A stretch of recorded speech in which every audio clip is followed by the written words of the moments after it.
welcome back to Thurso Grow's second fermenting video. If you watched the first one, you would have seen us making kombucha. Today it's going to be fermented chili sauce or fermented hot sauce. We're also going to be exploring a bit more the relationship between eating fermented food and gut health, and what exactly it means to have a healthy gut and what we can do to improve our chances of having a healthy gut. So us humans are what are called supraorganisms. We're not just made up of human cells. So inside our body we have 10 trillion human cells, but we actually also have 90 trillion bacterial cells in our body as well.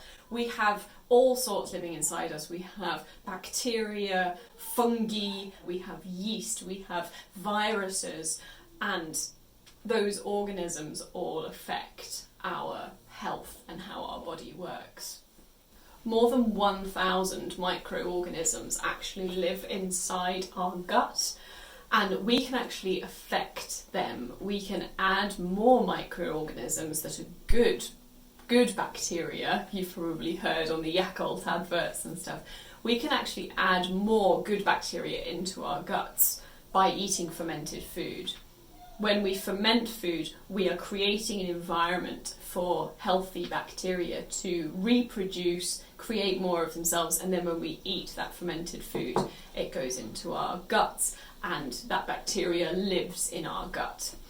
We're effectively creating a habitat in our own gut, which means that the bacteria wants to live there and it wants to reproduce, and that can have all sorts of positive effects on the rest of our body.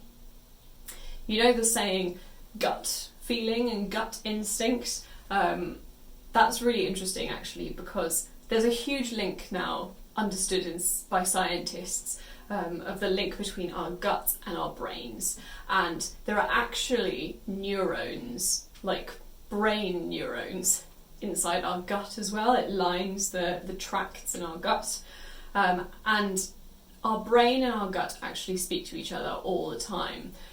You know when you're really nervous to do something, like I'm nervous doing these videos, your stomach and your gut can feel a little bit squiffy, and maybe you go to the toilet more often before a job interview or something. That is literally your emotional mind, the neurons in your brain, affecting the neurons in your gut and speeding up digestion, so causing you to go to the loo more often before a job interview, or makes digestion all a bit uncomfortable, which is why you get that butterflies in your stomach feeling. But also it works the other way, which is really interesting, that if you can have a really healthy gut, and you can really help your gut fauna, which is like all the little beasties living inside your gut, if you can help them multiply and be really happy there, that in turn will help your mental health. And there are so many studies now which have shown that having a healthy gut can improve depression, anxiety, all sorts. There's some really interesting studies out there of links between mental health and gut health, and it's slightly chicken and egg as well.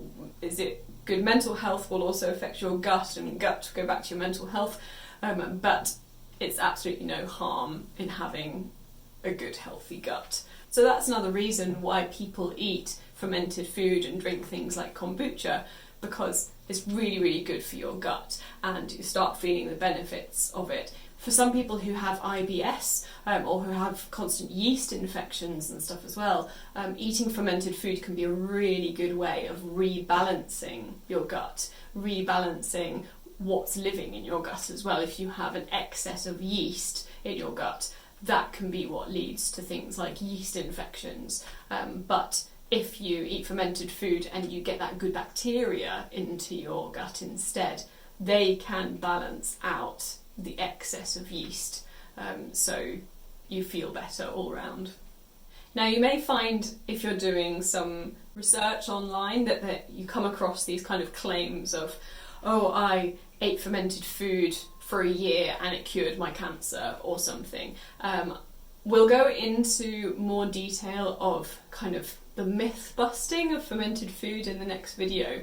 Beware maybe of those blanket statements of like, oh wow, fermented food just cures everything, and you know, it's just so good for you, just eat it every day and only eat fermented food. Just be careful of things like that and statements like that.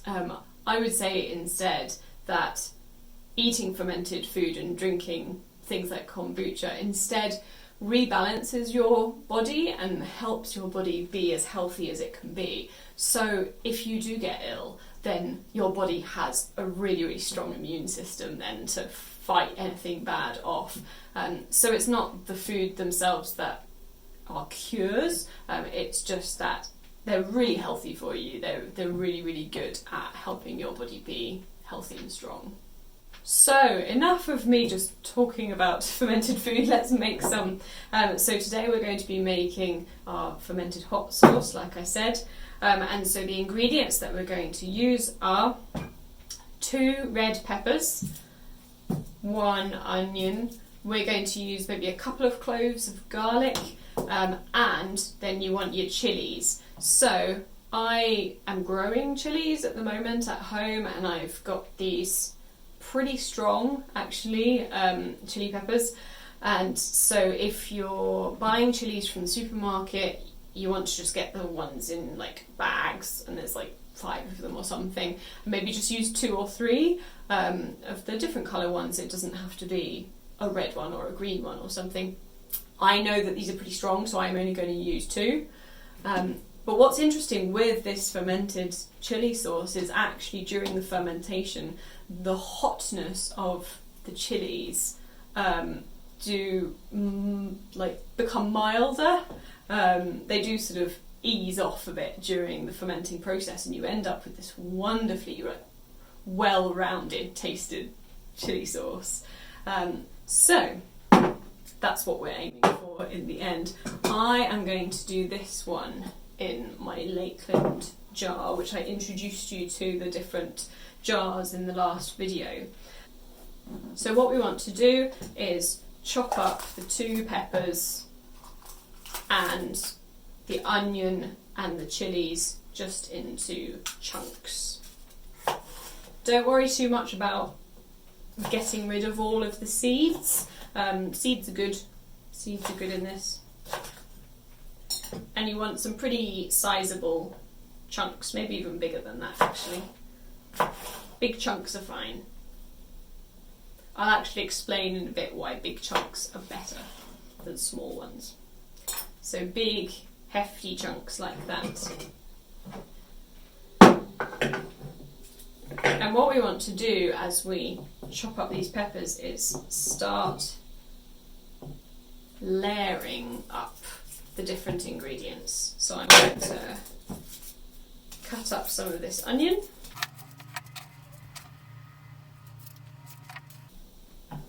And again, you just want to cut the onions into pretty sizable chunks. You don't want them to be able to come apart too easily, and you don't want little tiny bits of onions because they're just going to float to the surface and then potentially get mouldy. So I will chuck in a little bit of onions there, and now I'm going to take my chilies and I'm going to put it all in with the seeds and everything. A little bit scary and risky because I know how strong these ones are, but I'm going to do it. So that was about half of a pepper. Now I'm going to get my garlic, and I'm going to just top and tail and skin maybe 3 or 4 garlic cloves, and that's because I really like garlic. If you don't like garlic very much, you don't have to put it in at all, or you can just put in 1. So don't chop up the garlic, you want them just whole like that as well. And so I'm just going to put 1 in at that point, and then I'm going to go back to the red pepper, do another layer, pop in some more onion. What you can also do, which is a little trick that I do is if you take off an entire outside layer of onion, that's going to be really useful in a wee bit, so just keep that off to the side. Again, pretty big chunks of onion. Put some more chilli in. You can cut right up to the stem, that's fine. Maybe I won't put all of those seeds in because there's quite a lot, and that's a bit scary. I once made this with dried chilies instead of fresh ones, and I think I kind of just forgot how strong chilies could be, and I put, I think, 5 or 6 chilies in, and it was so strong that whenever I ate it I had to have yogurt with it as well, which was a shame.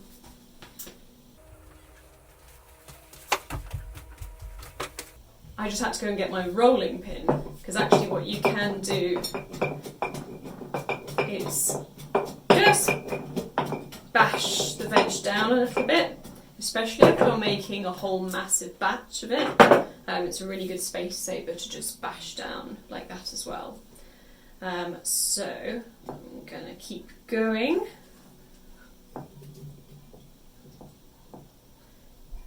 So even though this is a chili sauce, a hot sauce, I would say that the main ingredient is actually red pepper, and that's because you need something to bulk it out. If you just made it with chilies, it would be inedible.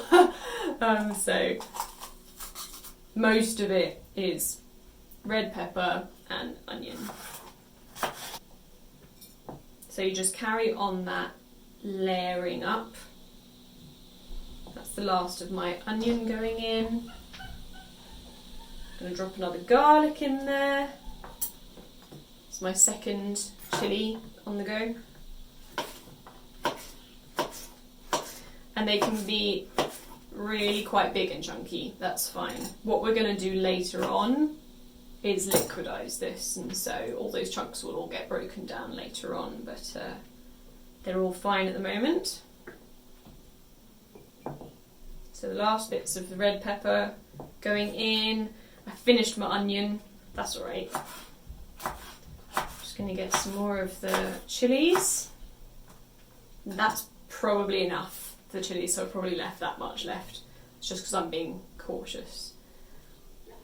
I'd rather make it not strong enough rather than too strong, so that you can put as much chili in as you think is alright.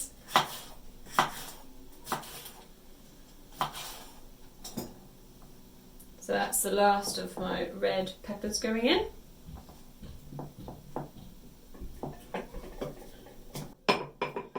Just push it down a little bit with the rolling pin. You don't want to break it up too much. The whole idea that they are in big chunks is that they won't float up to the surface while we are fermenting them, because if things float to the surface then they're going to have access to the oxygen at the top. Remember, for fermenting we don't want any oxygen in there. So what I just did there was, you can use the last onion layer or a big piece of pepper, and I just lay that on the top, and that just is a bit of a barrier to stop things floating up to the top. So what we need to do next is make our brine, which we're going to fill up inside this jar, which is what's going to create that anaerobic environment without oxygen. That's what anaerobic is. So I've got about 600 millilitres of just cold water, that's absolutely fine. And we want to make a 5% brine. So that means that whatever your millilitres are, you need to work out 5% of that. So for 600 millilitres, that's 30 grams of salt that you need to add to that water to make your brine. So I'm just going to measure out. You can just use table salt. You can use sea salt if you're feeling flush. Again, this is just beginners, this is just to get you started, and so I'm going to measure out 30 grams. And then I'm just going to add that to the water. And dissolve it again. Try not to use, the same as the kombucha, try not to use metal spoons, things like that, if you can avoid it. It's just good practice to not use too much metal with fermented stuff. So I'm just dissolving that salt into the cold water, and that is to make our brine. So this brine, also with it being a brine and it being salty, it's an inhospitable environment for nasty things like bad viruses and yeast and bacteria and things like that. But it's a nice environment for those good bacteria that we want. So by creating this environment, which is basically all that a ferment is, it's an environment for good bacteria. By putting this brine in, we are making it most likely for good bacteria to multiply. And then all you do is just pour in your brine. Now before you get right to the top, remember the weights that we talked about before. So make sure that this is clean. You just need to give it a wash. It doesn't have to be like crazily sterile, because this isn't a sterile environment that it's going into. But just make sure it's clean, that it's had a wash. So this weight has now been washed, and I'm just going to place it in the top there. And we just fill the brine up to the top. And remember, if you need to do a little bit more brine, that's fine. Just remember that it's a 5% brine. It doesn't matter if the weight itself is slightly above the water, as long as the as long as the food is under the water. If you spot any floaters around here, if anything has floated up to the surface, then either just use a spoon to grab it out or just take it out with your fingers. So before you put your Lakeland lid on top of the jar, make sure you have just pressed the valve down. This is like the burping valve. If you were going to burp your ferment manually, which is not what we are doing, this is the airlock valve. So that is the one that is going to let carbon dioxide out and not oxygen in. So make sure this one is pressed down before you put it in. Some people say you don't have to put the weight in if you're using this kind of lid. I think I possibly do it out of habit as well, but it's just a fail-safe. It's just to absolutely make sure that no mould is going to start growing on your ferment. So it is as simple as that to start off your chili sauce or hot sauce ferment. So I'm going to leave this in a dark, room temperature level part of my kitchen. Nothing too hot, nothing too cold. And as it starts to ferment, I'll try and show you in some videos, you'll see it starts to go kind of creamy coloured. It almost starts to look like milk in there. That's all good. That's all good stuff. You may also see that lots of bubbles start, going all the way up to the top. That's also really good. That shows that it's working. You really want to leave it until it goes to that kind of milky white kind of colouring in the liquid, and that's the way that you know that it's doing its job. It is fermenting. So I would leave that for at least a week. The longer that you leave it, the more fermented it will get, and the better it is for you, the stronger the fermented taste is.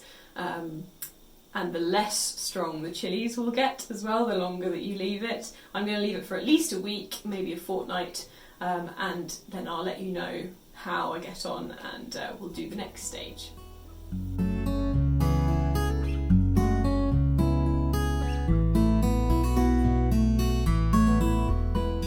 So my chili sauce has now been fermenting for over a week.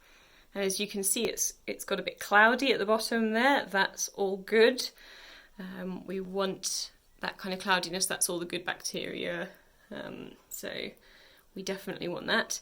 I've also actually lost my weight. I don't know if you can see it, but my weight has sunk. And that's okay, because putting in the weight was just an extra kind of fail-safe. But because we've fermented inside this Lakeland fermenting jar and the valve is pressed down, it's a sealed environment anyway, so it's not such a problem that the weight has dropped after a while.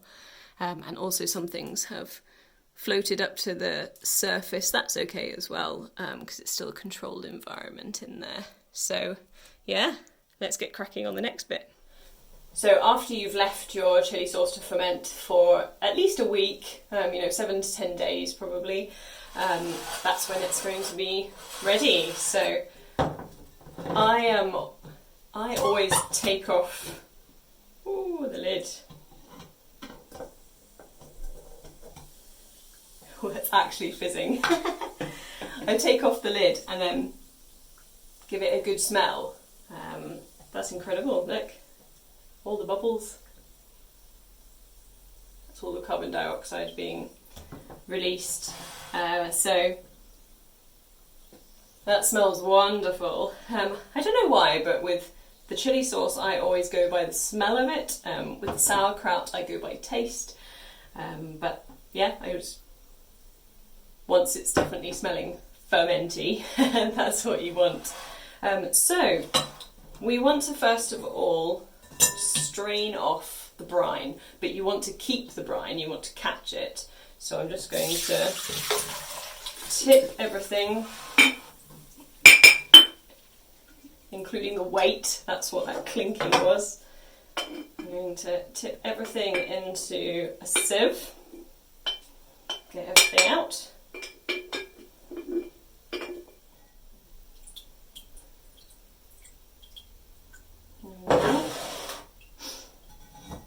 And then pop the contents of the sieve into a big bowl. Remove the weight. You don't want that anymore. So you've got your brine there, your fermented veggies here. So then with your liquidizer, you can put it all into a big liquidizer if you have that, but I've only got a little wand one. And you just start liquidizing it down. My liquidizer loves spraying everything everywhere, so hopefully yours isn't quite as messy. And it all starts to break down into a bit more of a mush. That's what we want. So you may even find at this stage that your eyes start to water slightly, or you feel like you want to sneeze, and that's because the chili oils are kind of coming out into the air. Don't worry, they won't stay around forever, but just be warned at this point, it might make you cry a bit.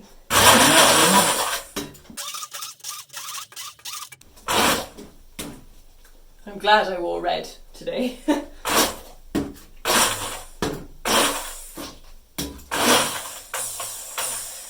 So you can liquidize it kind of as much as you like. I like it still being a little bit chunky, so I don't go right down to a pulp. And there's quite a lot of liquid that has just come out of the vegetables. So I think I'm only going to add a tiny bit of brine. The idea is that if the mixture's really dry, which it shouldn't really be, you can use your brine to make it a bit more like a sauce. So I'll just mix that around. And that is looking amazing. Smells incredible as well. It doesn't smell like really, really strong, it just smells kind of rich and fermenty. So you can store your chili sauce just in the Lakeland jar that you fermented it in, but I find that's a bit of a waste of a really good fermenting jar. And you might want to, then start off some sauerkraut, or you might want to do another batch of chili sauce. So I would say just wash that and use it again as a fermenting jar.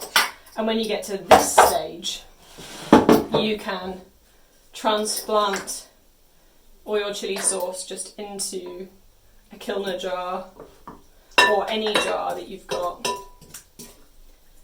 Just fill that up, and fill that up to the top, pop your lid on and put that in the fridge, and that'll halt the ferment, and that means that it's not going to explode on you or anything, because all the good bacteria in there is still doing its job. But if we drop the temperature down, you know, to a fridge temperature, then it'll slow them down a lot, which means that you're not going to explode your jars.